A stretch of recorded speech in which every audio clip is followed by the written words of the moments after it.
from North Carolina A&T State University, and I have the great pleasure of introducing Mignon Philpott. She is a senior level professional. Well, I'm not going to read all of this stuff because it's a lot of accolades. She's a senior level professional with extensive experience in operation management, communications, and projects and program development with an emphasis in marketing. She's a great leader, and she will be our moderator for this session. Without further ado, here is Ms. Mignon Philpott.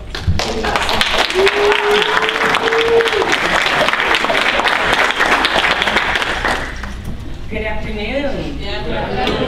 Okay, I'm going to have to take these glasses off, but I wanted to see who I was looking at up there in the audience. I can see fine up close. That was a week. Good afternoon, though. I know. I'm not getting ready to get up and we're gonna try that one more time. Okay, so you guys been in session after session after session? Yeah. You guys are tired. Yeah. Worn out. You've been listening a lot. Yeah. Yes. Okay. You know what? We're gonna make this fun. We're gonna make it fast. Okay.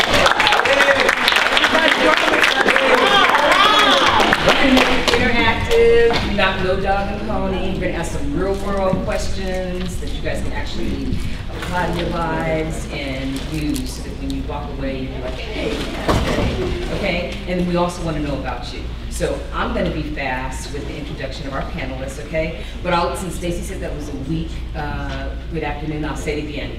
Good afternoon. Good afternoon. Thank you. Energy on the road. Okay, now I'm going to take the glasses off so I can actually read. To my immediate left is Stacy Key. Stacy is president and CEO of the Georgia Minority Supplier Development Council and is a facilitator of business opportunities for MBEs, Minority Business Enterprises. She has worked with her stakeholders to develop and implement New Business Development Center, a state-of-the-art business hub where MBEs can work, do their research, expand their capacity, and collaborate. In her tenure at the helm of GMSDC, which stands for Georgia Minority Supplier Development Council, Stacy used her expertise and experience to help Georgia small business development to develop sustainable business models. There have been many powerful success stories at GMSDC under her leadership. And believe it or not, Stacy Key was my boss up until 2010, so I had the pleasure. Spread her wings and flew away, though. No, I just went to the so I had the pleasure of working with her, and she has a plethora of information that she'll be able to share with you as well. And then next to Stacy's left is Damone Richardson, and Damone Richardson is the Vice President, Supplier Diversity Manager, Fargo's Supplier Diversity Team. He is responsible for strategy development, supply chain partnering, relationship management, and diverse-owned supplier outreach and engagement. Mr. Richardson received his Bachelor of Arts from the University of North Carolina at Charlotte. In addition, he earned his Juris Doctorate from North Carolina Central University School of Law, where he received the distinguished Earl Warren Legal Defense Scholarship. Mr. Richardson brings previous success to his leadership at Wells Fargo, such as global supply chain sourcing, technology servicing consulting, corporate contract attorney, and he's also been an entrepreneur. And before I would be remiss if I don't say this, we'll talk about it later, but Stacy also owns a franchise, Brewster Ice Cream, which I'm sure that most of you are familiar with Brewster, so we'll talk about that too. So not only is she a leader, it's helping other business owners, but she's a business owner herself. And then last but not least is Mr. Greg Hopkins. He is the CEO of SOAR Enterprises, founder and owner since 2010. He is a franchise owner of Burger King and Einstein's. He has 11 restaurants in the metro Atlanta area. He also is the former owner of Hawkins Elite Sports. And he received his MBA at UNC of Chapel Hill, his BA at Michigan State University, and he's also the past chairman of 100 Black Men of Atlanta. So, as you can see, we have a very diverse panel, and I think they'll be very engaging and exciting for you. Before we get started, well, actually we started, so let's go to the next thing. One thing that I want to go to next, I want to, because all of you are students, right? Right. Yes. Between 9th grade and 12th? Right. That's what I did hear Morehouse, man. I'm sorry, college? Okay, so tell me, so college level, freshmen, sophomores? Seniors. Okay, seniors raise your hand. Okay, all right, what was that? Juniors, raise your hand. Okay, sophomores? Okay, freshmen? And in high school still? All right, and gentlemen, all gentlemen in high school. All gentlemen in high school? Yes. Okay, I don't have my glasses on. Are you seniors in high school? Oh, no. One senior, 9th grade. And you're freshmen? Yes, ma'am. It is, that's wonderful. Wonderful.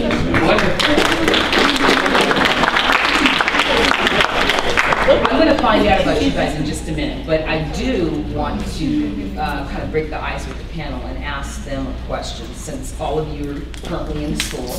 I want to know, we can go in any order you want, what was one of the most shocking things you did in school, one, and then your most accomplished moment, whether that was in school or as a business leader.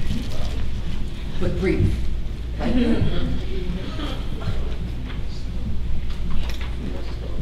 Oh, that's shocking. Do I have to share the shocking thing? Yeah, because haven't you guys all done shocking things? Yeah. I know.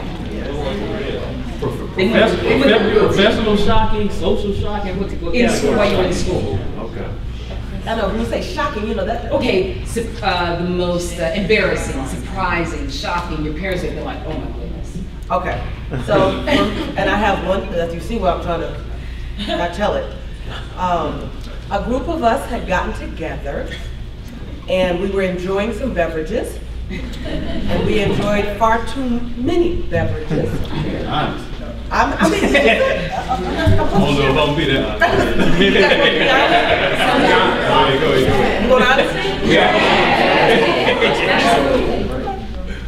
We enjoyed far too many beverages, and so I took it upon myself to sprawl my body out in the middle of the street after enjoying those beverages. That's it? Yeah, that's what I did. And shocking. That's your most. Well, there were cars coming. Oh.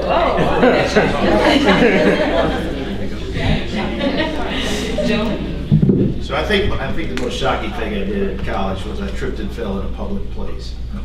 No, I'm just kidding. You're not gonna let me off that easy, are you? No.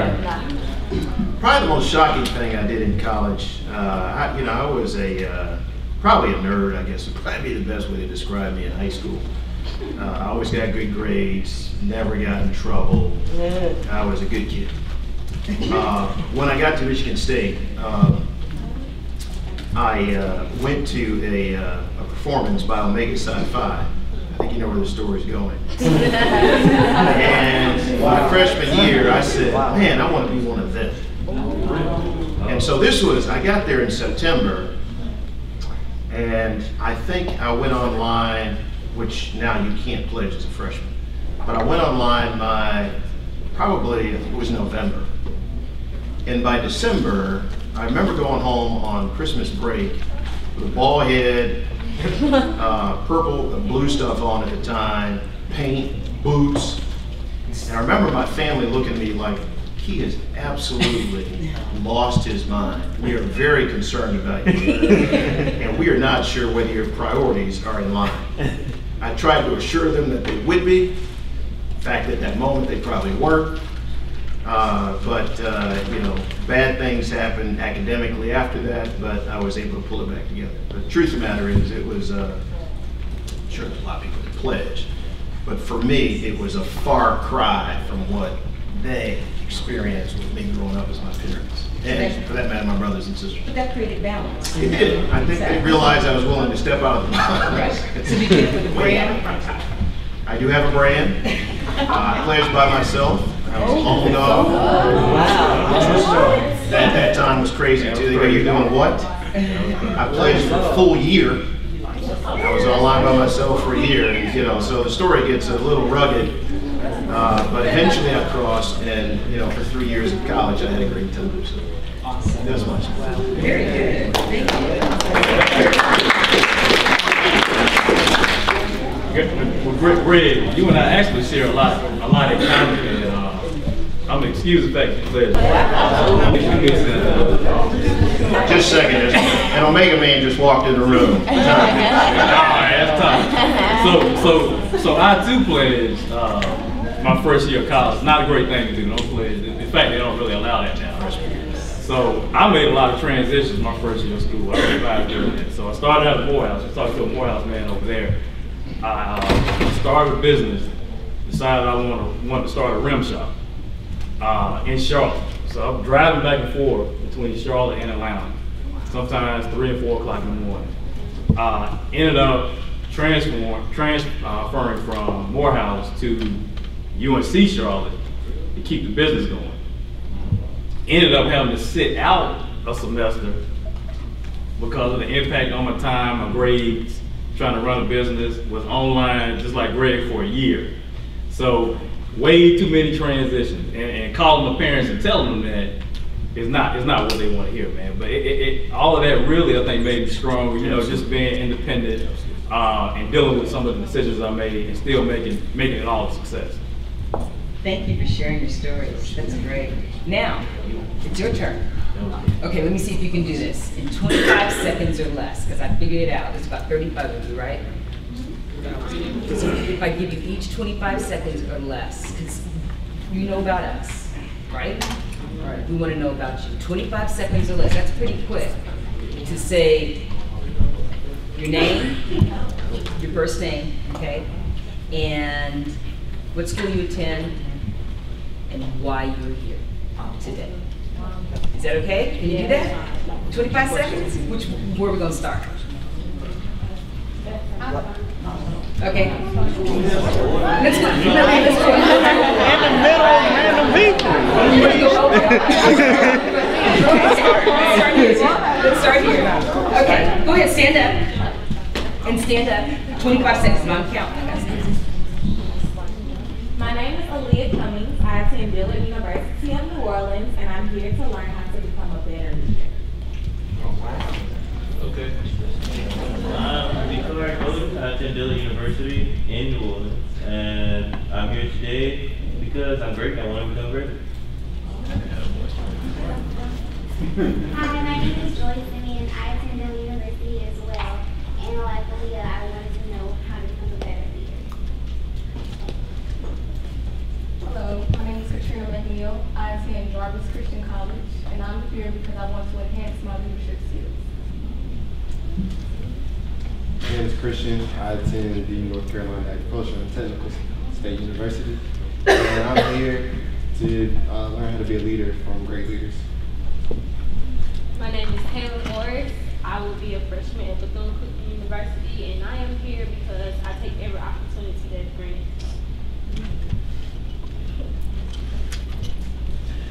My name is Tania Harding, and I will be a freshman at Savannah State University, and I'm here to be inspired.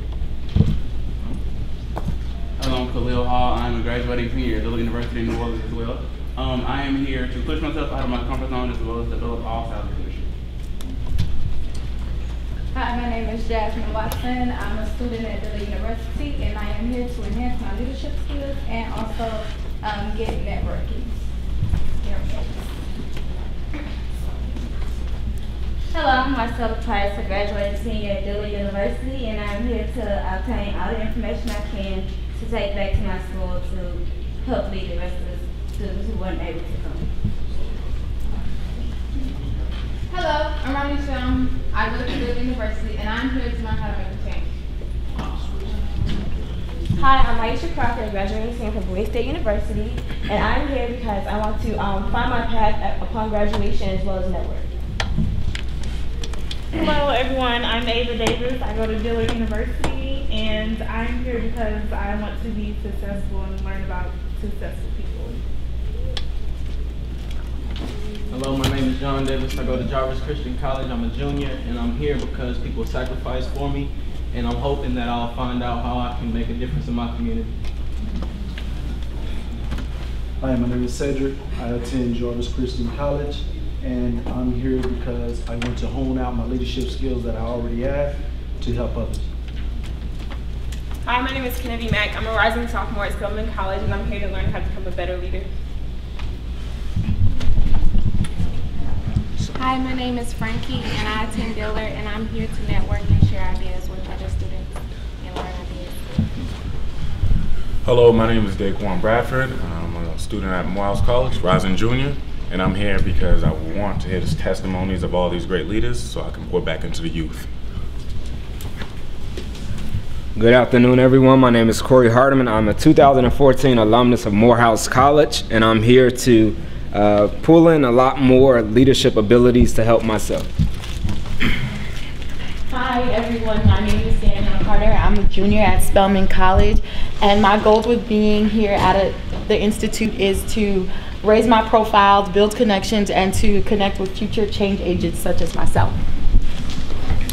Good afternoon, everyone. My name is Conrad Bray from Lincoln University of Missouri, and I'm here to just grow and learn. Good afternoon. My name is Chloe Bickham. I am a graduate of Dillard University in New Orleans. I'm here to gain a wealth of knowledge, increase my leadership skills, and connect with various leaders. Hello, my name is Channing Carney Filmaraku. I am a senior at Spelman College. I'm here because I would like to learn all that I can to become a great leader so I can pass on information and teach others the ways. Good afternoon, everyone. My name is Marina Banks. I'm a rising junior at Dillard University, and in my future, I will be a voice for change within marginalized people, and I'm here to increase my leadership skills so that I can be an effective change advocate.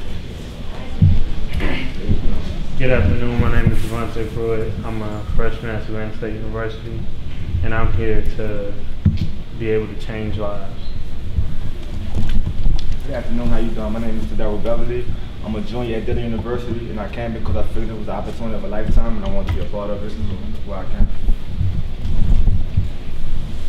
Hello everyone, my name is Lisette Sulalam, and I'm an incoming freshman at Georgia State University, and I'm here to learn from those who have already been through what I plan to go through.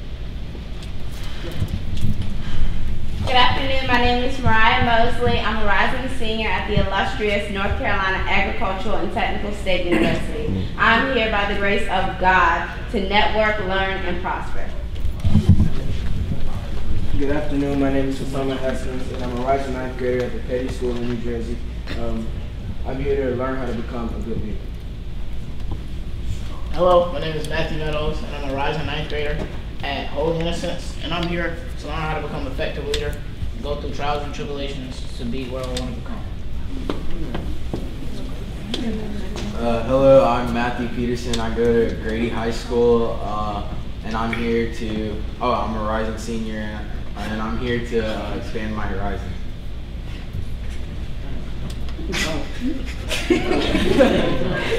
Hello, my name is Terrell Prince, and I'm also a rising ninth grader at Holy Innocents Episcopal School, and I'm here to find out new leadership skills and take it back to the school.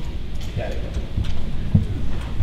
Hello, my name is David Smith. I'm a rising senior at Morehouse College, religion major, and I'm here to gain the tools necessary to lead the next generation. My name is DeAndre Lockhart. I attend Rose College in the fall. I'll be the freshman. I'm here to gain leadership skills so that I can take it back to my community and make a big impact on the lives of others.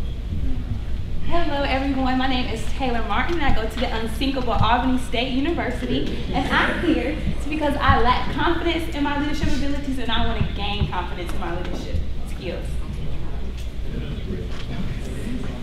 My name is Obio Jones. I'm Mr. Albany State, next to this beautiful girl right here. And I'm here because I want to be a better mentor. You know, I came into a new position this year and I want to be as effective as I can, especially because a lot of my friends and guys I see don't really take initiative, and I want to be able to be somebody who can make them take that initiative. So hopefully I'll gain that from the guys here.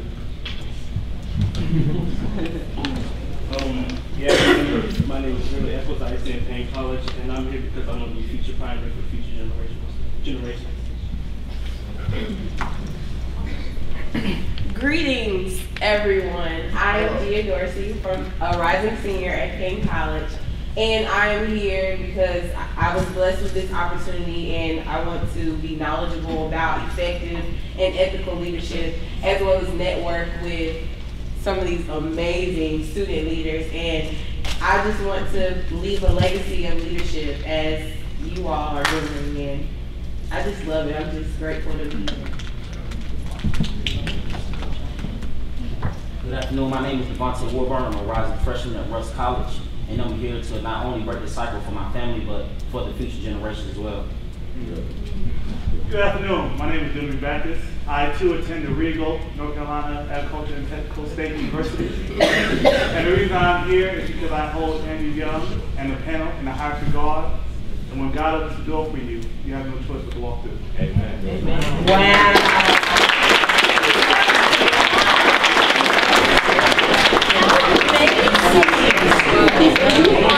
You are actually, so not that it's cold in here, but I actually, you guys are absolutely amazing. That is wonderful. Can someone tell me specifically how you were selected? Just one person. It's different. It varies. Okay. So either your school selects you, or you have to put in an application, apply. Okay. So everyone had to put in an application? Even the high schoolers, you had to put in an application? You were hand selected? That, you know what, very impressive. You, again, give yourselves an applause.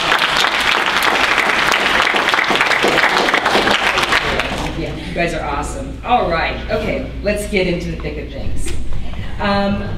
Panelists, the things that, the one accomplishment, whether it was in school or as a leader, one most accomplished moment. Let me tell you, the one thing, there have been many accomplishments in my career and in my life, but I would tell you from a professional perspective, starting a business, a family business, was probably one of the points that I will share with you. GBK Enterprises is our family-owned business. It's my mother, my sister, and myself. We decided about 14 years ago that we wanted to leave a legacy, something behind. And so we were looking around for a business to start, and so we decided to form a business, and it became Brewster's Ice Cream. For those of you that are on the east coast of the country, you may be familiar with Brewster's. But we, as a family, we brought different things to the table. And if you're thinking about being entrepreneurs, you need to look at the skill sets of a family or any entity that's coming together. And so we formed this business, and we were the first African-American franchisees in the system, which is incredible for itself. And it's just been a journey, and it's been very rewarding. People will tell you stories about being in business with your family. They will tell you do's and don'ts of that. I will tell you it has been a wonderful, wonderful experience. It has been painful. It's been painful sometimes, I will tell you that. But it is a journey I would clearly take again, being in business with my family. The business has just been enjoyable. It's been fun, hard work. But for 14 years, we've been doing this together, and it was just a high point in my life. First of all, I like some of that ice cream. So. Right, ice cream. Right. My biggest accomplishment, talking about college, started my first business as a sophomore, and the biggest thrill of my life was being able to help other people, particularly friends and family, put food on the table. Had 10 employees, and like I said, there's nothing more thrilling. Greg and Stacy can attest to that, being able to impact your community by providing jobs. So certainly do any and everything you can to put yourself in a position to start a business. I would say, first of all, you are an amazingly impressive group of students. And I use the word students because you are students, but if I took off the word students, the same would apply. You're impressive, period. And by virtue of the fact that you're here, you will be successful. I can't say that I was in this kind of room when I was in the 9th grade. In fact, I wasn't. I'm not sure I had the opportunity, and if so, I didn't take advantage of it. But you know, the first key to success is showing up and separating yourself from the pack, which all of you have done by virtue of your selection. You've been here today, so I commend you for that. I think, you know, the theme I heard throughout the room today was that of leadership, which clearly is a big component of the summit. And leadership is kind of an interesting thing. Everybody strives to want to be a leader. And really the only difference between those that are leaders and those that aren't is that leaders lead things. That's really all the difference. There's good leaders, there's bad leaders, but leaders lead, and you know, there's a group of folks that follow, which there's nothing wrong with following. When I was at Michigan State, I started an organization called the Minority Students Business Association. At that time, Michigan State had 3% African Americans on campus, 55,000 students, not a lot of those. And I remember going to as a sophomore, I remember going to a career fair. And me and maybe a couple of my friends were the only African Americans at this career fair looking for summer internships. And I thought, this is amazing that we're the only ones here. Now granted, I knew a lot of individuals on campus who were strong accountants, engineers, doing great things academically, should have been in that room, but really didn't A, feel like they you know, deserved to be in that room, B, didn't think that anything would come out of it, and many of them just weren't even aware of it. So I started the Minority Students Business Association to try to promote the strength of students that we had in our organization, much like yourselves. And so when I look out over the room, I see, although you're not the same, but I see very similar faces in a very similar situation as I had on campus. I started that organization with about probably 5 or 6 of us, kind of put together a cabinet, you know, vice presidents of this and that. We ended up growing that organization to 35 people when I left campus. And I got a phone call about a month ago from the gentleman who was our advisor. He said that organization is now up to 75 people. And it's a fully diverse organization, Asians, Hispanic, and just a powerful organization that major corporations throughout the United States go to that student organization to find students at Michigan State. I couldn't be more proud with, one, the legacy that that's created. Now granted, my picture's not in the wall or anything like that. I think if I walked on campus, nobody would recognize me, except him. So my proudest moment was really putting that organization for 2 reasons. One, it was the first time I had officially led anything of that kind of magnitude. And so I say that to say that as a leader, many of you aspire to be a leader, take the first step, lead something. If you're an entrepreneur, create it, then lead it, like I did. The most important thing to become a leader is really lead something. And you have the perfect opportunity while you're on the college campus, and some of you are in high school still, to take an opportunity that might be a little nervous at first, but sign up, do it, run for it, you know, try to lead something. Now's the time to practice your leadership skills. It doesn't come from a seminar, it doesn't come from a summit, doesn't come from a book, although they will describe bullet points. At the end of the day, you got to practice like anything else. And the only way you become a good leader is by leading something. And I look back now, I certainly didn't think about it in that vein back then, but I am forever grateful that I took that opportunity as a sophomore to start an organization and practice my leadership skills. Excellent, thank you. I want to ask a question. Because they are students, I know some of you are seniors, but you might still have, you know, the opportunity to take classes online. What classes or educational area should they focus on if they're interested in becoming an entrepreneur or in a leadership capacity? I know there was a young gentleman that was saying that he wanted to, I believe, have his own church, a young man from Morehouse. What classes, what areas, what focus? Will you answer that question? Sure. The first, we had a similar discussion early on. I have a son and daughter. My daughter's 10, my son's, he'll be 13. I have my son right now studying and trying to learn a coding application. So the code that you utilize for smartphones and develop apps. For Android, you typically use like an HTML. For iPhones, iPads, it's C++. So just making sure that you learn at least one language, coding language.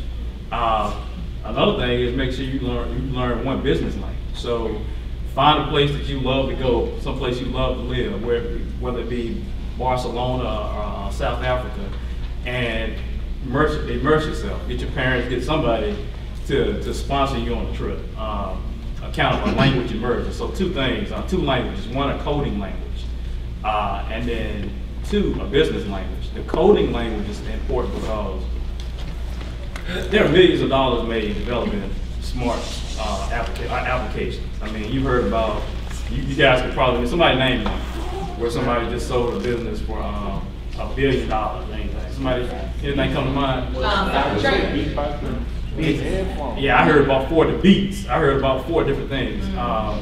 That's key. Not even if you don't sell that business, what happens is if you have a business, you can understand that coding language. You can create an application for your business, whether it be online, whether it be on for smartphones. So the second piece is anything having to do with sustainability. Anything having to do with what they call green building, or understand that how to utilize less water, less energy. That's the wave of the future. So for Wells Fargo or just about any major company, in the next 3 or 4 years, if you build something, you will not be able to build it or get a permit unless the general contractor has that education and certification around green building. So if you guys are able to get into that space early on and get the early prerequisites, you're setting yourself up to be ahead of people that are our age. When you think about it, I have peers, colleagues that don't have those certifications. So those are probably the 2 categories I'd say: learn the languages, and then the second piece is getting your certification around sustainability. And if you have any questions about that, we can talk about that later on. Just putting that out there. Let me ask you something, because you were talking about the coding, and my nephew who's 23 has been pushing my nephew who's also 10 to learn the code. I don't want to learn the code, I want to be the next Supreme Court justice. But anyway, so his focus is a little different. Are you saying that particular arena because you see things moving so far to everything's technology and everything is? Yeah, I mean everything. So I'm in banking. So you would think a bank would not want to get heavily immersed in phone apps. But we do, because everybody wants to be able to take a picture of a check, transmit it, you want to pay bills electronically, you want to monitor your stocks electronically. Every industry has brought everything, not just online, but to smartphones. And then when you look at emerging countries like if you look at Brazil, if you look at Africa, you look at the extraordinary opportunity once you put phones into people who have shovels in their hands now. In 5 or 6 years, they'll drop the shovel. They may not make any more than $1,000 a year still, but they'll have a smartphone. So every company is trying to push applications to smartphones and put them in the hands of these developing countries. Did you ever go back to being an entrepreneur? Yeah, I'm actually still an entrepreneur. Okay, so you still have your own business. Right. Okay. Mr. Hopkins, same question for you. What would you suggest? What classes or what area of focus study? Knowing what I know now, and that's always the answer, right? It's taken me quite a few years to reach this conclusion.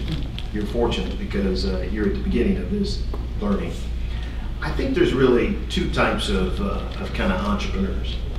There's individuals that are just gifted in some area, or they have a real passion about something. They care about singing, they care about, sustainability. There was a gentleman here that has a passion for the clergy. It doesn't really matter what your passion is, because you can be an entrepreneur with any of those passions. At the time I was at Michigan State, I didn't really have a passion about a particular area. I just wanted to be a corporate CEO. Why? Because I did a summer internship, and as I described earlier, the Minority Students Business Association, and I saw a guy who was a CEO, and I go, I'm going to do that. And so, my whole life was geared towards corporate CEO. That's really what I cared about. Along the way, I happened to learn the restaurant business because I went to work for a company for 15 years in the restaurant business. So my entrepreneurship came after learning that trade. I wasn't passionate about restaurants, and arguably I'm not passionate about restaurants now, but I've got the business skills to take just about any product and turn it into a business. So there's really 2 routes you can take.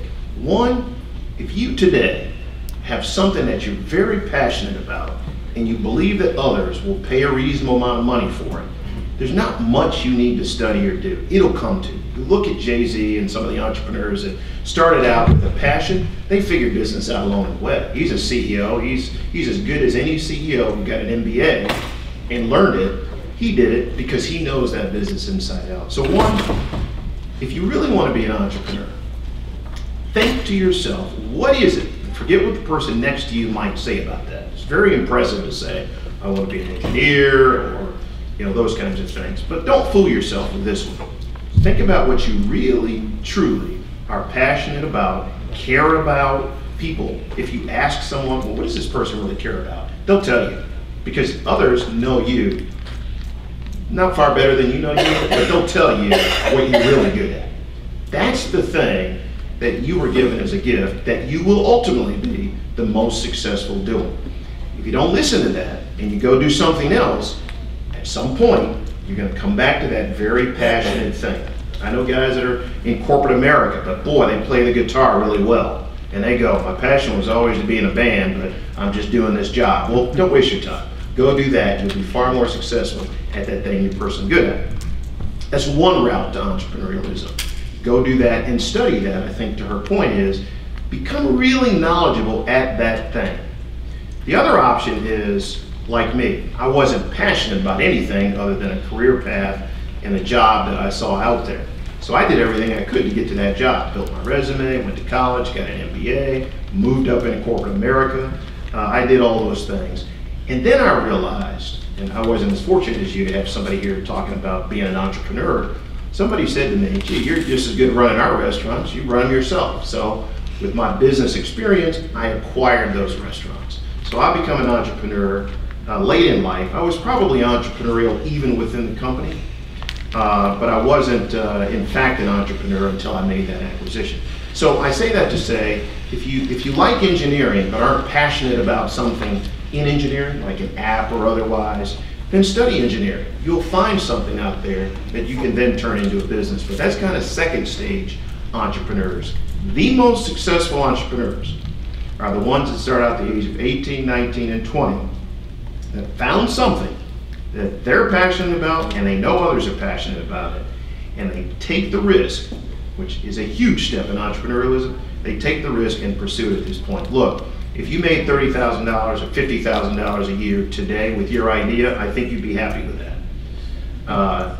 When you get my age, $50,000 a year probably won't cut it. So I can't afford to pursue an entrepreneurial venture that nets $50,000 a year. You'll take $100,000. That'd be a stretch for me because of where I'm at and the life stage that I'm in. So do it early, because you got room to make mistakes, trial and error. You'll figure it out. But do it early, either your gift and your passion or some expertise that you learn and acquire along the way.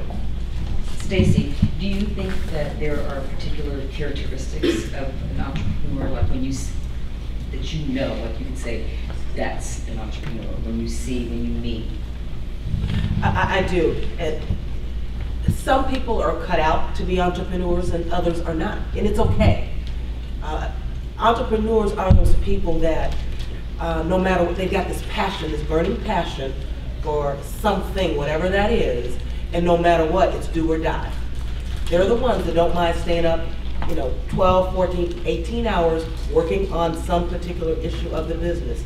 They don't mind making those weekends, those evenings, those sacrifices, whatever it takes to get it done. It's that entrepreneurial, we call it that entrepreneurial spirit. It's that drive that when there's no one there behind that's pushing you, you're still going. When everyone else is cleared out, you're still working on it. That's the kind of spirit you need for an entrepreneur, because sometimes it's going to get lonely, sometimes it's going to get tough. You're trying to figure out how to pay payroll. There's no money, there's not enough money. But an entrepreneurial spirit person figures it out. They keep working, they keep driving until they can get it done. And that's the kind of feeling and everybody knows themselves. You know if you don't have that. Early on in my career, I said, you know what? I really need to work in corporate America because I want my check coming every single week, and I don't want to miss it. Entrepreneurs, the check may not come. And you got to recognize that. It may not come for a month, a week, And so I knew early on in my career that I couldn't have that kind of a lifestyle. I wanted my check, I wanted to be able to go out, I wanted to have fun with my friends. Entrepreneurship was not for me. But later on in life, I got to the point that said, okay, I want to do this, I have this passion, I can make this happen. But you've got to be honest with yourself. And again, there's nothing wrong with being an entrepreneur, there's nothing wrong with working with corporate America. You know in yourself, if you want that weekly check, get a job. Because they'll come every single Friday, the 15th and 30th, and you're happy. If you're willing to, don't mind the risk, the long hours, the weekends, entrepreneurship may be for you. But there's a difference, there's clearly a difference. Timon, she made a point about, Stacey made a point about checks and making sure you have a check and not being able to pay payroll. So what would you suggest to those who are thinking about having their own business? What can they do to prepare themselves financially? Because I know, believe it or not, years ago I was at Spelman College and I was cleaning, I started off doing closets, organizing closets for just friends.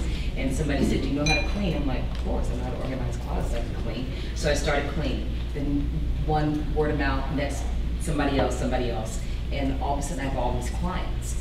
And then someone said, I have a building, can you do that? Well, I went to the bank president, he's now deceased, who was also my client, his wife was, and asked, what can I do to get capital? What can I, he's like, you don't have anything except for your car and your vacuum and your supplies, that's it. And there, this was umpteen years ago, there weren't programs around, there weren't any resources. And so my family didn't have, I wasn't gonna ask them for that, and I didn't want to work that hard, so I couldn't get those contracts for those buildings because I literally could not come up with the money in order to make sure that I had the bonding that I needed for my employees and everything else. So, new day, new time, 10 years later, what would you suggest? Okay. Now, I can talk about grassroots ways to go about it. I can talk about organizations like the MSBC, SBA. I'll start with grassroots. The first thing you have to do is move back into it this way. Make sure that you have a job at some point where you are on commission, where you have to sell something. Because in order to be an entrepreneur, you have to be able to sell, or you have to recognize that you're not a good salesperson and you'll need to hire somebody for business development or sales that can do it. Recognize that early on. We get people in front of us all the time that present, and we're sitting back like, man, I wouldn't buy anything from this person, and they don't even realize it.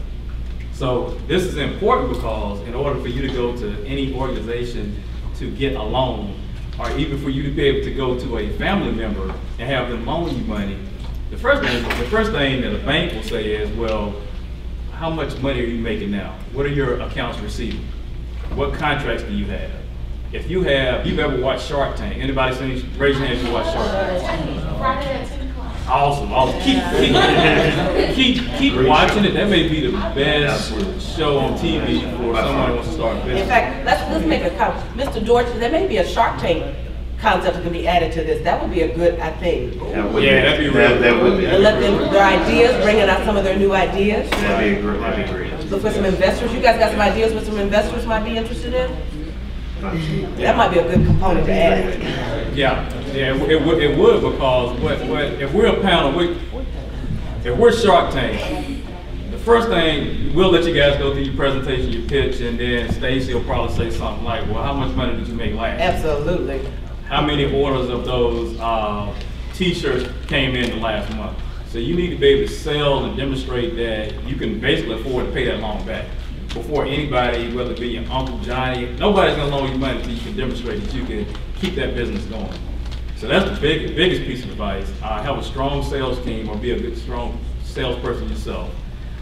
Get into a sales job, a commission job where you have to sell. And eat what you kill. Eat what you kill. Because that'll help you determine if you're a good salesperson or help you hire somebody that is. And then the way to get the money is being able to demonstrate that your company can in fact be profitable. You will not get money from any organization until your company can demonstrate that it can sustain a profit level. I mean, it's really that simple. You mentioned something about presenting, and I know that I've been around, for those you probably don't know, I'm the hand sanitizers and the eyeglass wipes, I'm at the Greater Women's Business Council. And we're an organization about women, for women, to empower women business owners.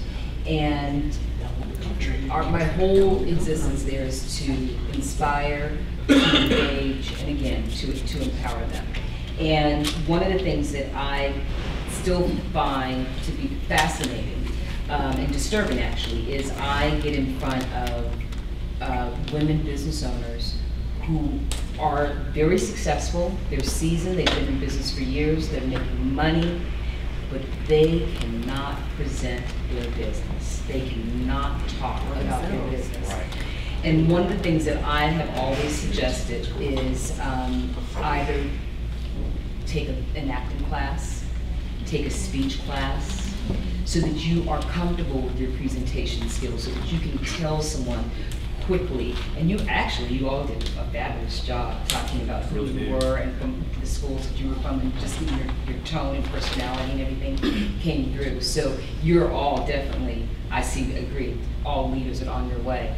But I think that makes a big difference, because I can't tell you how many of those women lose business because, or don't get business, or the opportunities are there and they don't go to the next step, because they simply cannot present. And just as you were saying, they haven't learned to, okay, you know what, I'm not good at this, but I can build this widget, and I can run this, and I can be behind the scenes. I need to make sure I have a good, solid person out there who can pitch my business, who can talk fluently, articulately about it. So that would be my suggestion, is definitely to, especially being in school, take a theater arts class, because that'll help you. Take a speech class, that'll help you as well. Yeah, I want to add something. Please. One of the things we talk about all the time is your elevator pitch. Now we call it escalator pitch. Each of you should have something. You say, we heard you say your name and what school you were from. Something else about you that's probably 30 seconds. Hi, I'm Stacy Key. I go to Spelman College. I'm a rising senior, and I aspire to be an entrepreneur because I want to give back to the community, contribute to change, whatever it is. Something that defines who you are. If you're not comfortable doing that, one of the things, and again, I'm giving stuff from Mr. Dorsch back there, elevator pitch would be another component so that you refine it, you get good at it. You need that. We're always looking for that. Whenever we deal with entrepreneurs, if their elevator pitch is not right, it's like when you get on the elevator with a CEO, you got about 30 seconds to say what it is you got. If you blow it, guess what? You just blew your opportunity. So it's got to be honed and crisp and precise, such that when you get your 15 minutes of fame, you're on it. And so each one of you need to hone whatever that is about you, so that when you get, I need a scholarship, I need an internship, I need cash for my idea, whatever that is, you have your pitch ready, so when that chance comes, you're on it. Right. The second thing I would say, in terms of business skills from being an entrepreneur, when we formed our family business, we all brought different things to the table. You know what you're good at, and you know what you're not. You gotta be honest with yourself. I bought marketing and operations experience. My sister bought sales. My mother bought facility management and finance. She's an accountant. We brought all of those skills. You're gonna need all of them. Entrepreneurs need a little bit of everything. And so we looked at the skill sets. And so we had a discussion within the family. Okay, you got this, this, and this, I've got this. This is what you're bringing to the table. You're gonna need a combination of all those skill sets. If you're not comfortable with finance, you must get somebody. If you can't count your money and you can't read a balance sheet, it's gonna be a problem. I promise you, with your money. You do not want a problem with your money, ever, right. Ever. But we meet entrepreneurs every day that can't read the balance sheet, financial statements, and can't tell you how much money they have in the bank. As bizarre as you think that might be on someone who's running a $30 million business, that is correct. You can't be in that situation. You want to be able to read. If you can't read a financial statement, you call up Mr. Dorsch and say, Mr. Dorsch, I need help. I want to be able to read a financial statement. I want to understand what all these components mean. I need to know how you move things around, so that when you get your business, because every banker, anybody you're going to go to, is going to want financial statements. Hands down. I don't care if it's a short, long, they're going to want it. I'm sorry, Stacey. Is that, I just want to ask something, is that being offered in school now? Yeah. It is? Sure. Yes, ma'am. Okay. Accounting, financial statements. Not just accounting, just where you can actually, I mean, basic accounting, I understand that. I think the topic, of course, would be finance. I'm about to say, like financial literacy. Financial management is probably what it is. Not really. Accounting is a little different. Yeah. Reading those balance sheets, Financial the management. income statements. Those are knowing- the two. Yep. Farms. Say that again? You need case studies and how to read them and understand them, because that is going to be key. The case study. And there are a lot of online resources out there for you too. Through the Small Business Administration, through, and you probably can rattle, all of you can probably rattle off some, that you can actually even take online classes that don't cost you anything, or they can walk you through the step. And especially when you guys are always, you know, and on the internet and everything else, there, I always tell my son, I'm like, you know, Google it, GTB it. I mean, it's all there. The resources are there. Anything you could possibly want to know. My nephew says, you know what?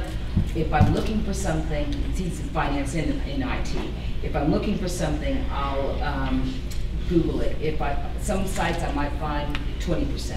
I'll go somewhere else, I might find another 10%. Sometimes I get lucky, I find 80, and then I'll still go somewhere else and find the 20, because there's somebody out there that's doing it, that's knowledgeable, that has they're a subject matter expert, and you need to go ahead and tap into that. And I'm not saying that the social stuff isn't fun, Facebook and all that, but tap into those resources, because they're there. They're right at your fingertips, and a lot of times, seasoned business owners, like you said, they have no clue. They don't take that step. If you get that and get that now, oh yeah, awesome. Yes, exactly. You won't be like me and no. Like she said, and you know, I work. I don't have anymore what you have, and that is that spirit of entrepreneurship. I can help entrepreneurs. I'm there to assist them. That's my passion, is to be able to assist people and see them succeed. It limits me financially too, because I don't want to take what? Like she said, I don't want to take the risk anymore. Not right now.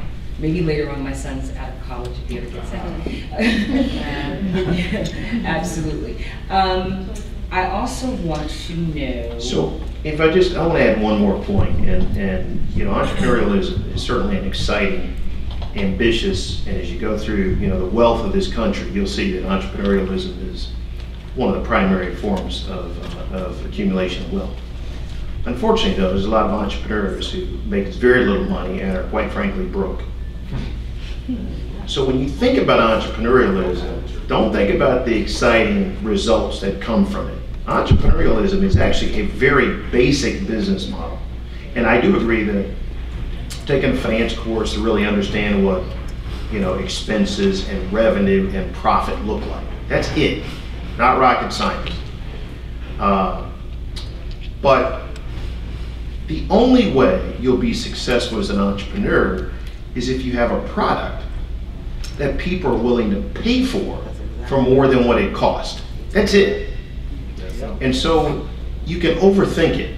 You can say, well, I want to be an entrepreneurial in, you know, sustainability, and I want to, that's great.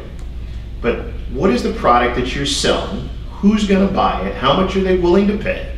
And how much does it cost you to make? If there's some left over and you can sell enough of those, now you can become an entrepreneur. But don't become an entrepreneur before you have a product. And there are a lot of people, particularly in the city of Atlanta, we have a lot of entrepreneurs in this town. I go to a function, oh my God, I get a stack of business cards like that. There are more CEOs per square mile in Atlanta, Georgia than anywhere in the country. And the reason for that is they say, I want to be an entrepreneur. I go out and print business cards. I come up with a model or a product that I want to sell, and that's where it stops. That is not an entrepreneur. Most entrepreneurs in this country have no desire to be an entrepreneur. They do stuff that people like and pay them money for, and then one day they wake up and go, I'm an entrepreneur. But it usually goes that way first. So if you find yourself doing something, you have an idea that people are willing to pay for, don't declare yourself an entrepreneur way before you make money selling that product. Let that be the last declaration. I did not decide I wanted to be an entrepreneur by virtue of the fact where I'm at. I think I got to a point in my corporate life where I said I got to get out, and it's time for me to provide for myself financially. That was the logic. It wasn't, a business card. In fact, I very rarely care. I bought them today, which is rare.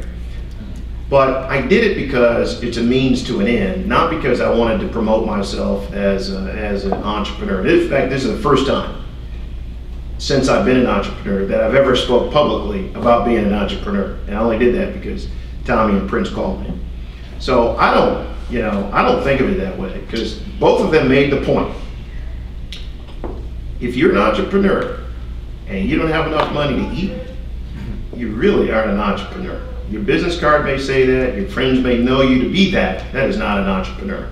Start with a product, something you're good at, and then let people pay you for that. And someday, after you're successful and your product is sustainable, and meaning, I've been getting paid for 4 or 5 years now, then you can declare yourself an entrepreneur and take it to a whole new level. But just be careful that you don't declare yourself an entrepreneur way before you've got a product that somebody's willing to buy. Mr. Richardson, on that note, do you feel that a solid business plan, and is there a model that exists? What do you think about that as far as having your own business, owning your own business? Yeah, no, great point. Greg brought up a great point as well. The business plan is great, but you need to understand that business model in your head, because by the time you get to the business plan, the power in it is forcing you to articulate it, forcing you to put the information into a defined document. So the business plan is very powerful, but is to some point administrative if you don't already understand that process. The business plan will help you from an operational perspective. It will be essential once you're presenting yourself or your company for a loan. There are various organizations that will help you put together a business plan. Make sure you utilize those. I don't know who want to go through the various names. Yeah, we will. I will ask you. I definitely will ask you about that in just a minute. I want to ask the students a quick question too. How many of you have a mentor or a coach? That's smart. That's smart. Smart. If you don't, think of getting one. Find someone who you want to emulate, and that's a person that's. And you don't want someone who's going to always tell you, yes, you're doing so wonderful. You want somebody who's going to tell you, go ahead, Stacey. Oh, I thought you were going to say something. Oh, I am going to say something. Go ahead. One of the things I will say to you is a mentoring coach is excellent. But as an entrepreneur, one of the things that you want to have is an advisory board. Many of our entrepreneurs don't have it. An advisory board is a group of individuals that can help you manage your business. We can't stress it enough, but most do not have this for some reason. An advisory board, say you're not good in finance, you're going to bring someone on board that is good in finance. You're not good in marketing, you're going to bring a group of people. It doesn't have to be a large group. It may be 3 to 5 people that you can bring together. It may be a group that you pay.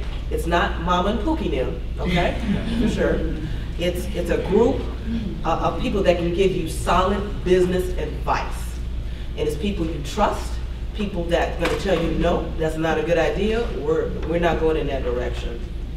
So if you're thinking about being an entrepreneur, you want to form an advisory board of people that can assist you along your journey. I will tell you that will be one of the single most things that will help your success factor, because they're your cheerleaders, they're giving you solid advice, they have a network of other people that they can help and bring to the table for you to support you, plus they keep you on track. It holds you accountable for the business. So advisory board is important. And if you can't meet face to face, you can always do, there's Skype, there's ways to still stay connected, get everybody on the phone.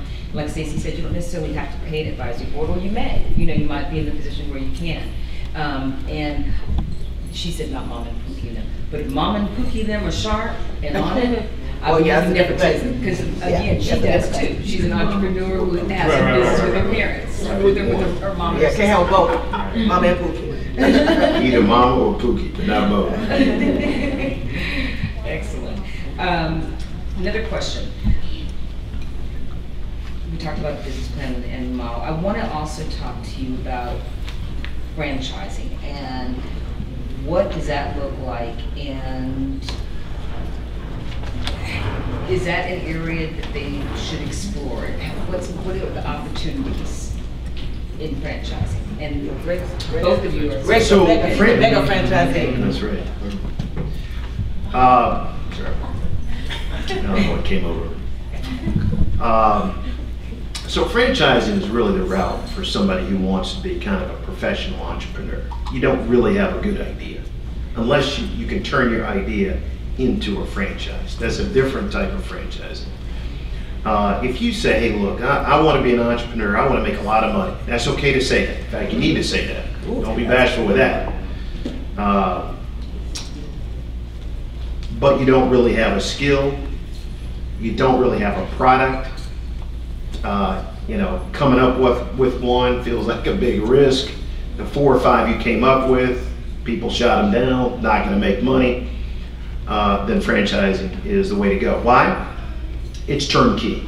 They give you everything you need: marketing, product, how to make it, the whole processes. You get all that. You put the money with it, and at some point we'll talk about money, which never let money stand in your way, because there's plenty of money available to do just about anything. As you know, a lot of ideas failed and a lot of money was behind. So there's plenty of money.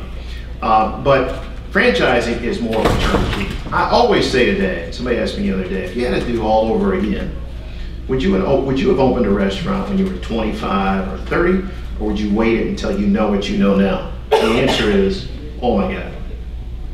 I've got peers in the restaurant business that have zero education, didn't even go to college, and they've got maybe 10 or 15 restaurants. I've got 11. They've got a private plane, they got homes all over the world, and they do extremely well.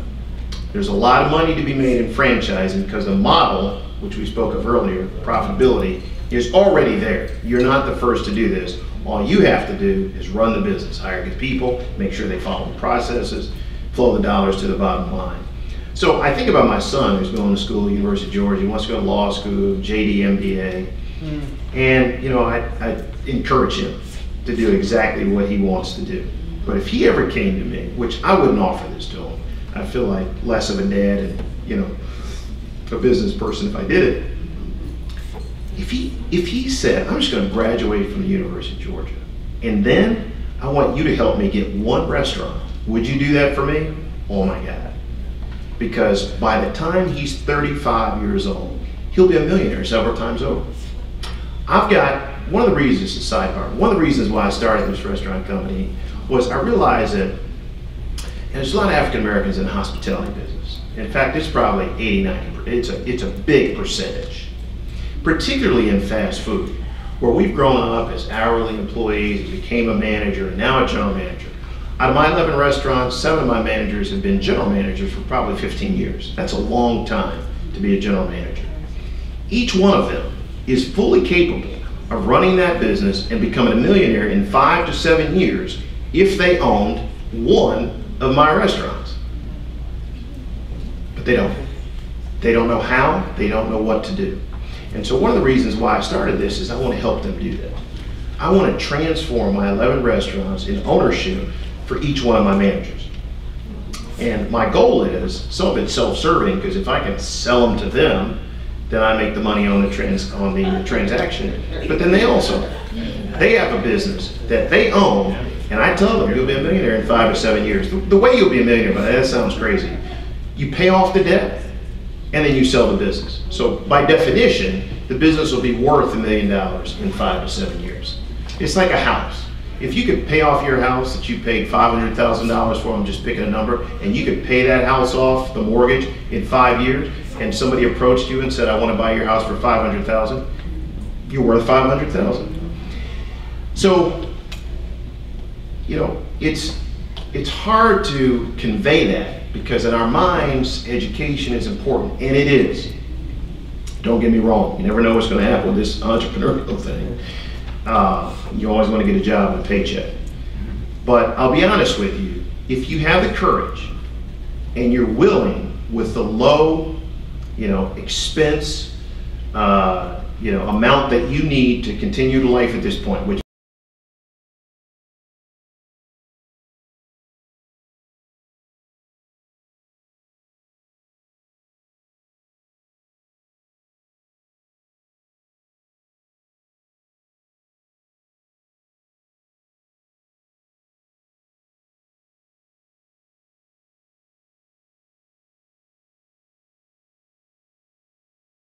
Most of you in this room could probably live off of $40,000 and be happy.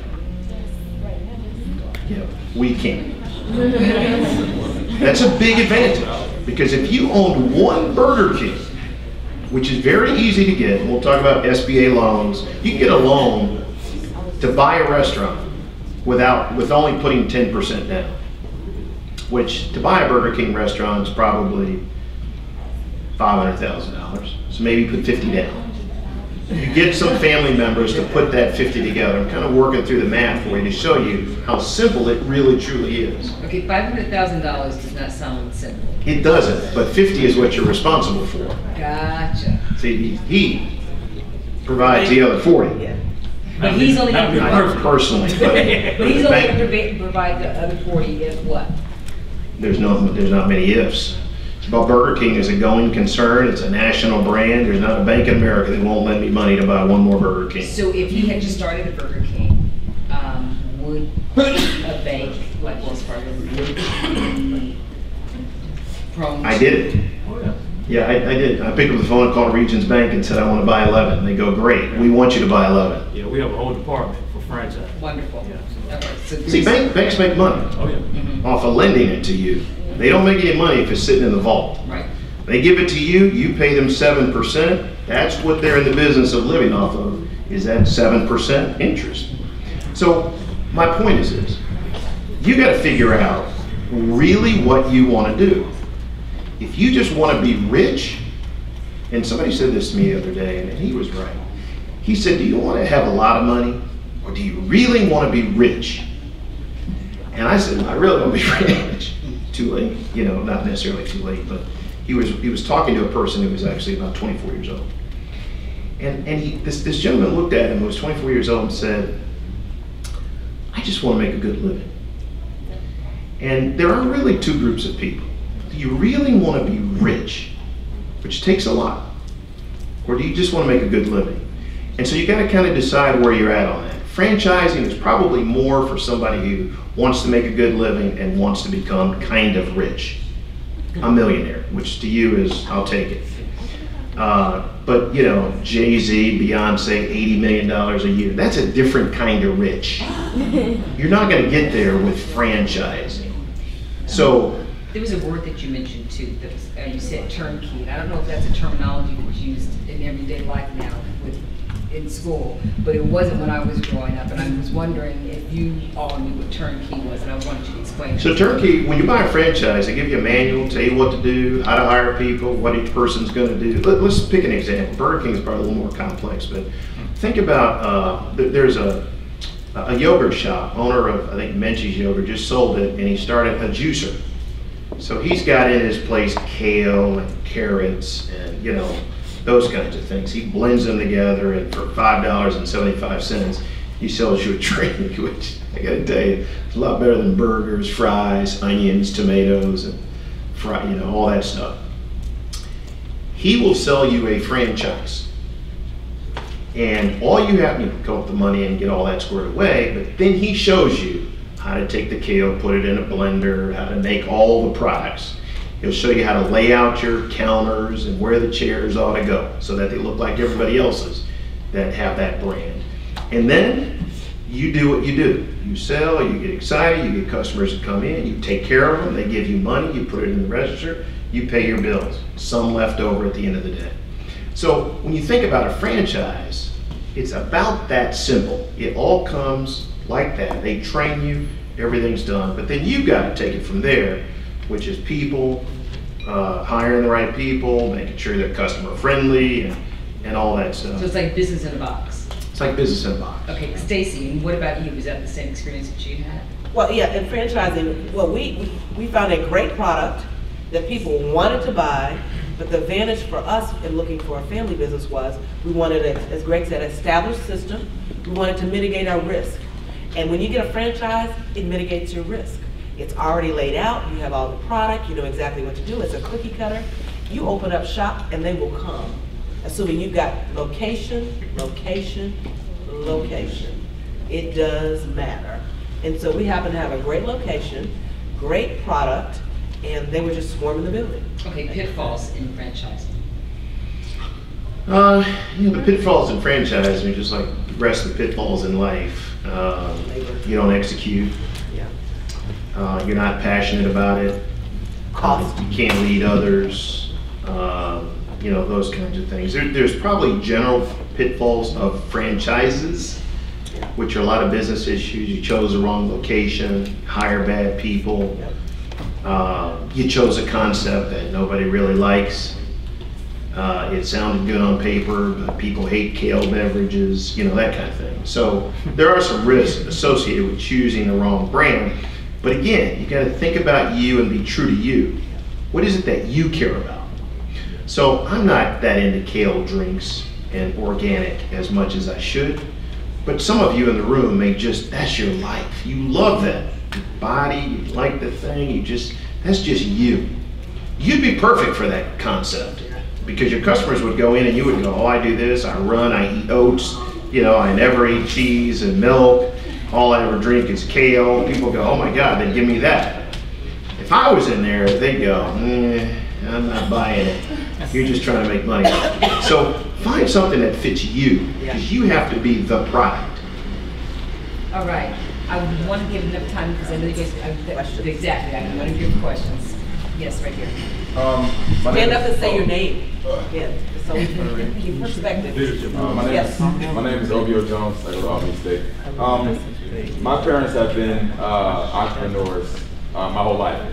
So what advice would you give to somebody who has an entrepreneurial spirit but can't really do the whole eat what you kill thing? Because it's highs and lows, like you said. You don't get paid every 2 weeks. There's not promise. The mail will come and it may go. Like it might not be a check in there for you. So what advice would you give to somebody who, like you have a go-getter personality, you're personable, blah blah blah, but that whole eat what you kill might not make any money vibe. It's really not. You know what I'm saying? Let's be real. You don't want to eat what your parents are killing. I'm just saying. I can't go like you don't want to do their type of business. I need some money, you know what I'm saying? Like money is the motive here, bro, you know what I'm saying? So I don't think I can necessarily go with the whole eat what you kill. But I want to be an entrepreneur. So how does that really? Just briefly, I know I'm taking way too much airtime. There's a thing called intrapreneur. And within corporations, you think about corporations, somebody in there is an entrepreneur. Somebody created Apple, and they're still an Apple, with the exception of Steve Jobs. So you can join a corporation or an organization and be an entrepreneur within that organization. New products are developed within code. And so you can still be creative, come up with great ideas, and get a paycheck every day, which is a path you might want to consider. 5 minutes? Okay. Next question. Put my glasses. Go right ahead. Oh, hello. My name is Matthew Meadows, as I said, and I'm a rising 9th grader at Holy Innocents. And my question is, I want to become an entrepreneur, but I'm only 14. Like, what steps can I take now to help me prepare? Oh, wow. You said in 9th grade. You started young. Yeah, I'll take that. What you remind me of my son, man. It makes me feel old. So my son has a business. He plays lacrosse. And what I recommend that you do is, I'm always an advocate of figuring out how to sell something. So my son plays lacrosse. My wife and I spend a lot of money paying for lacrosse equipment. It's very expensive. So, you guys familiar with lacrosse? Yeah. So lacrosse stick, you have cords. You have to put the netting within the stick. My son was on YouTube spending all his time figuring out how to do different ways to put the net string in there. His friends started asking about it. They wanted him to do it. He did it a couple times free. Son, take this opportunity. Let's start a business. First thing you do, I told you I had him learning coding. He helped him a little bit. He put a website together. He charges $20 a stick to do the stringing. That's a company. Work with him on marketing, and what we talk about is emotional intelligence and responding to people and understanding when somebody's not reacting to your sales pitch. Google emotional intelligence. That'll take you a long way too in your relationships and your work, everything. You heard that? Google what? Emotional intelligence. Yeah, so you're talking to somebody that you need to know that they don't like what you're saying. They're not responding well. You may need to change your focus. So whatever you like to do, whatever you have a skill at, the best thing to do is figure out a way to commercialize that. Now whether you succeed or not is not necessarily the biggest point. The point is that you put yourself out there and you figured out, do you really have the spirit to be an entrepreneur? Even if you fail, a lot of times for us, I failed several times in different businesses. You learn. Yep. So go ahead, at your age, if you go ahead and take that initiative now, it'll benefit you later on. One of the things I would add too is that if at any point in time, you can either intern or volunteer your time to work with a business owner, or you see someone who's doing something that you're interested in, and say, I want to learn what you're doing. And don't be afraid, take that risk. All they can do is say no. What do you have to lose? Say, I want to work, I'm not interested in getting paid. I want to learn what it is that you have. My nephew has gotten so far with just going there, doing that, just asking that question, being inquisitive, asking. People want to share information with you. It's there. Like I'm going to ask them, one of them, okay, like I want my own little badge, But seriously, I want a tidal wave on Campbellton Road, where the old car wash was. I'm gonna do it too. So see, I do have an entrepreneur. I'm an entrepreneur right now, but I have an entrepreneur spirit too. But anyway, intern. Find that one or volunteer for someone a business that you see that you like, and say, you know what, I want to learn about that. If you don't like that one doesn't work, whatever you do, whatever you say you're gonna do, I know you guys have heard this from mom and daddy. Do what? Be a man of your what?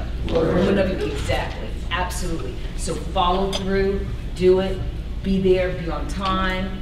You know the drill, because you wouldn't be here if you didn't. Yes. My name is Jasmine Watson. I'm attending Dilley University. I'm a rising senior. I just wanted to ask, when selling services, not so much focusing on products, what type of business approach should I take? Selling services like consulting services, possibly? Consulting, yes. We have a lot of our constituents that are selling consulting services. Part of that is going to be selling you. And they're going to be comfortable with you. And so, as you're presenting or talking about, because the consulting is you, or someone that's representing you. So, you are the brand. And so how you present yourself, are you articulate? Are you dressed appropriately? Are you saying the right, is your presentation tight? All of those things, because you're really selling you and you're the brand. And so many times, as we're talking to some of the entrepreneurs at GMSDC, all of those things are not quite as crisp as they need to be. And so let me just go ahead and say this. Appearance and how you're dressed is important. When you're going into a boardroom, whether you have, and people like to say it doesn't matter, it does matter. Whether the skirt or dress is too tight, whether you're sleeveless, the shoes you have on, if you've got stilettos like you're going to the club, or you've got on pumps, all of it matters because they're going up and down. They're taking one good look at you. And so how you present yourself in a professional manner as a female and or as a man becomes important. And consulting services even more so, because it's all about you and what they think about you as your brand. I agree. There was a young lady that I interviewed. I thought she was fabulous, wanted to hire her. But one thing turned me on. She had on with gold shoes that were open back and everything else. In the daytime. She was going. She was smart, sharp, and everything else. But I'm like, you know what? I cannot have her representing us like that. I did tell her afterwards because I wanted her to know so that when she go to that next interview that she would be better prepared. But she's like, I don't go to an interview in red dress and red stilettos. I wouldn't dare. I know the appropriate way. I'm going to go the way that I know they want to see me. There was another young lady who had a public relations company. She's smart, good writer. She didn't know how to present herself. And one thing I told her all over and over and over again, people want to see in you what they want to be. So if they see you being all unique, and they don't feel like you can represent them to the public, how can you be in public relations? So get someone else out there, again, who can be your front. What kind of business do you want to go into? I'm interested in doing human resource management for retail fashion.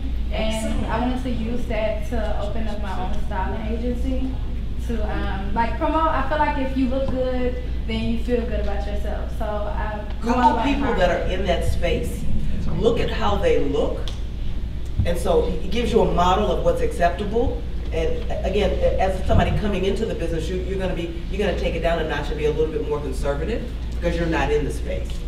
But Google people and look at what they're writing, saying, what people are saying about them, so that you have a feel for that. Because you're really HR man. You want to work for a company, or you want to own the company?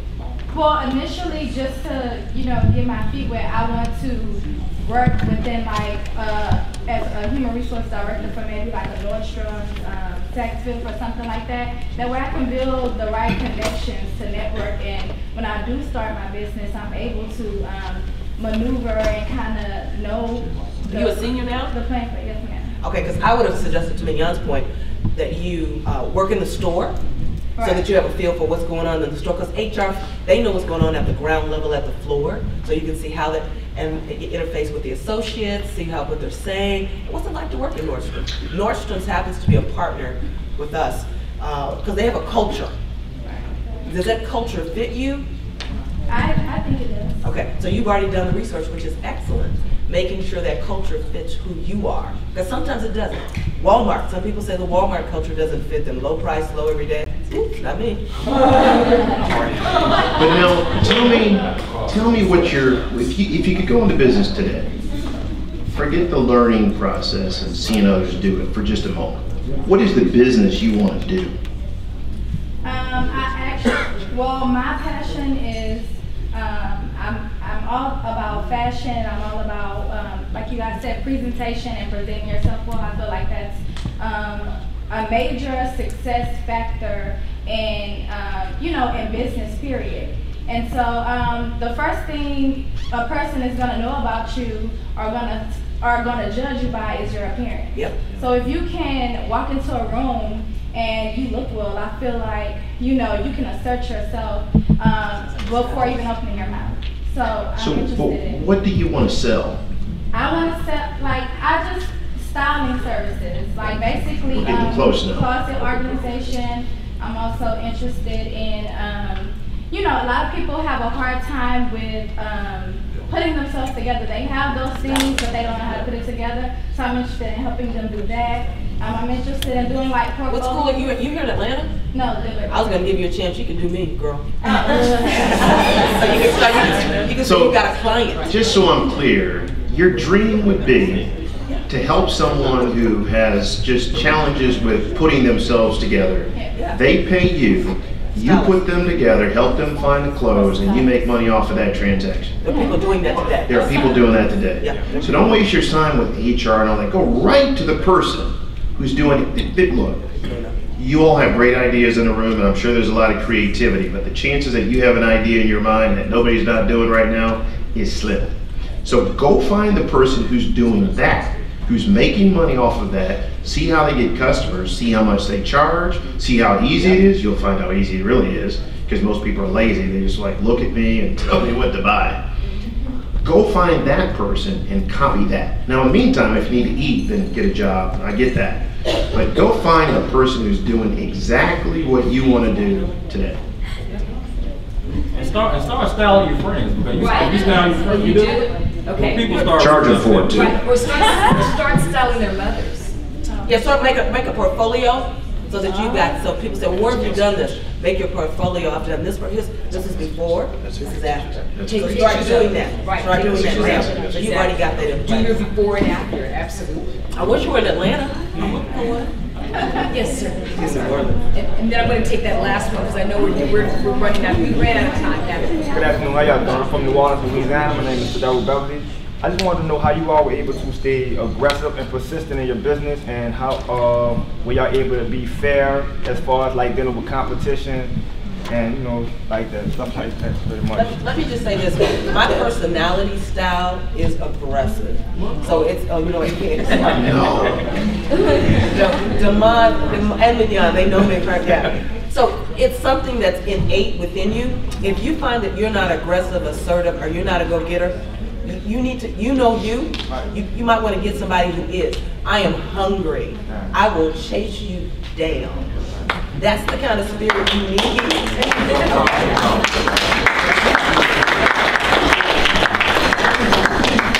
I wake up in the morning every day I will chase you down. But it's inside. It's something that comes inside of you. It's that drive, and so it's innate a part of you. Yes, please. Good afternoon. My name is Devontae Warburn. I'm a rising freshman for Russ College.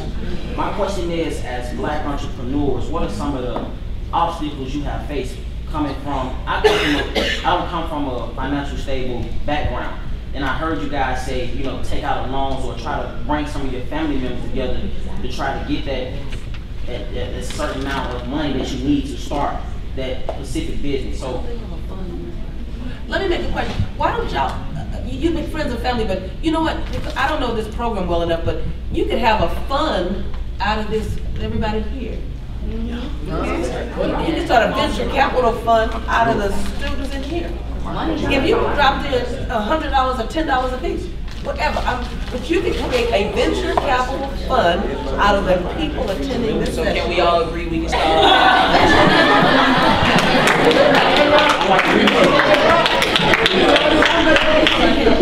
But you can't. But then what you do, you agree to form a venture capital fund.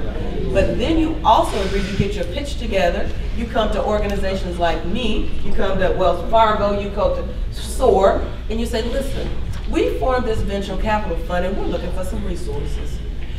And we'd like to get your support, I don't know, $10, whatever it is.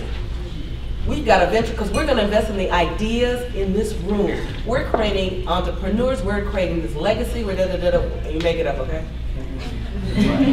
So here's what I would say. I know you see us now. We're dressed very nicely. And we seem like we're just dripping with wealth, and that we grew up this way. There's not a family member of mine who could contribute $1 if I asked for it. So I didn't get any of my money from personal family members. It all came from financial institutions.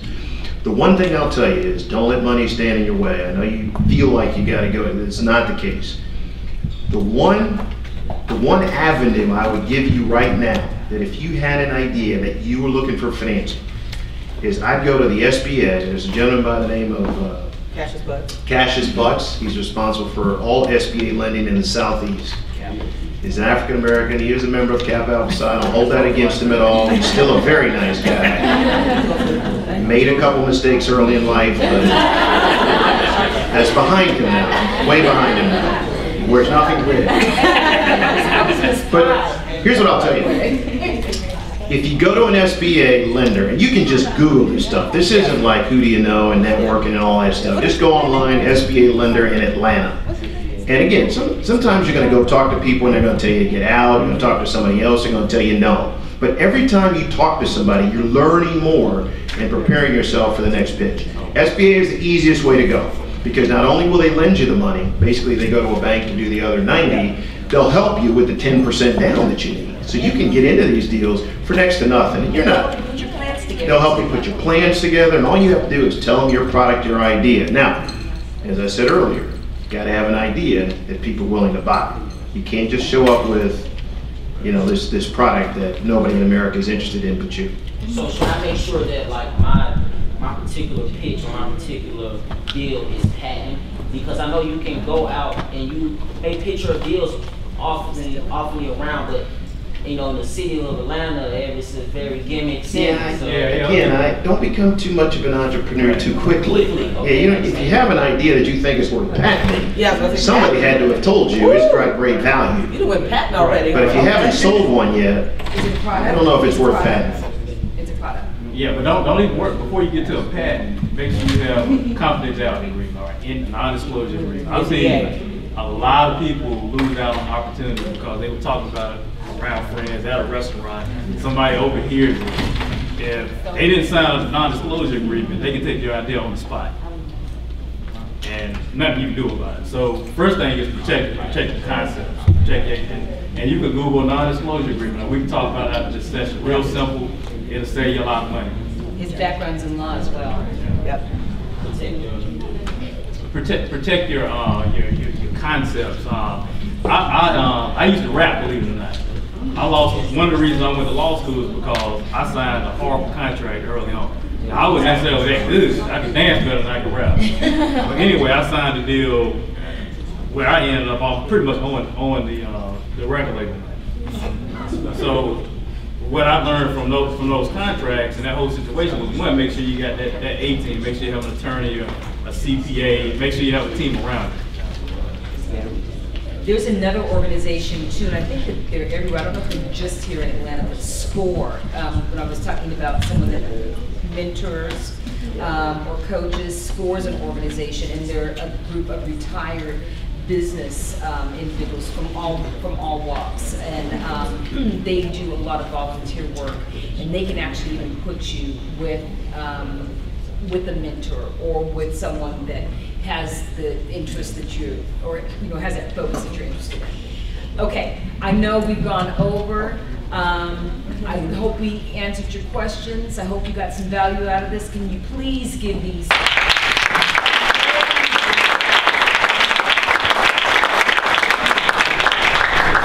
Thank you so much. It's been my pleasure to be here with you today, and I wish you all the best success. You're amazing. You guys are amazing. I'm very happy to be able to present our moderator for this particular session. She is, you have the information in your book, but the one thing I just want to say about her, she has recently made history and is continuing to make history in the field of medicine. And she is certainly one of those individuals that you really need to get to know. Our moderator is Dr. Valerie Montgomery Rice. And as you can read with me, she provides a valuable combination of experience in the highest levels of both patient care and medical research, as well as organizational management and public health policy. You can read the rest of that, but what I do want you to know that Dr. Rice, effective September? No, July 1. In about 3 or 4 days, she will become president of the Morehouse School of Medicine.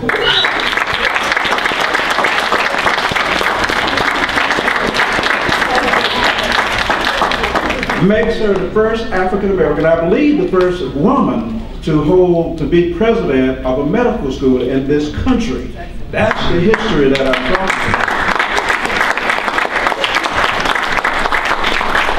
She's a native of Macon, Georgia, and recently she went back to her high school there, and they loved her. She was able to impart her knowledge and her wisdom and her experiences, and that visit really changed the hearts and minds of those students of lives that she touched. And that's what she's all about. Although she's a physician, she's an administrator, but at heart she's an individual who has a caring heart, who wishes to shape and mold the lives of people so that they would be service and make positive impact in life. So ladies and gentlemen, please join me in welcoming our moderator, Dr. Valerie Montgomery Rice. Thank you so much. Thank you for that warm introduction, and it is always so great to see young people in the audience who look beautiful. All of you look fabulous. We appreciate you tolerating our lateness. Part of it was my fault. I got here about 1 minute to 8, which is not usual for me, but I went outside and I tried to unlock my car and my door wasn't unlocked. And so I spent about 15 minutes and finally I said, this is not gonna happen. So then I said, well, let me get in the car with we had sent security over to pick me up. And then I started trying to deal with my son, who's a freshman, finished his freshman year. He's a game major, game design major. Do y'all know what I'm talking about? Level art design major. Right, he does the environment in which the game is played. But what he does is that he plays a lot of video games. That's what I do now. And so trying to talk through to him, to give him instructions while he was still asleep, made me a little bit more tardy. And so I appreciate you all not being sleepyheads and being here and being engaged. Now, where are most of you all from?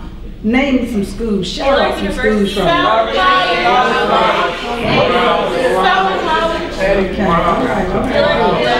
Okay, all right. Okay, I pride. I hear the school pride. And I saw this young man must go to Morehouse College. Did you go to Morehouse College? Yes, ma'am. That's right, because you know he stood up when I said Morehouse. So even though the medical school is separate from college, he understands that we were born out of Morehouse College. I am married to a Morehouse man, so I appreciate Morehouse men. So thank you, sir, for recognizing the value in the Morehouse name. We are excited to be here this morning. We are excited because we are going to be talking about something that's very important to me and to you, and that is our health. And one of the things that I have recognized is that you cannot lead if you are not healthy. Okay? You cannot lead if you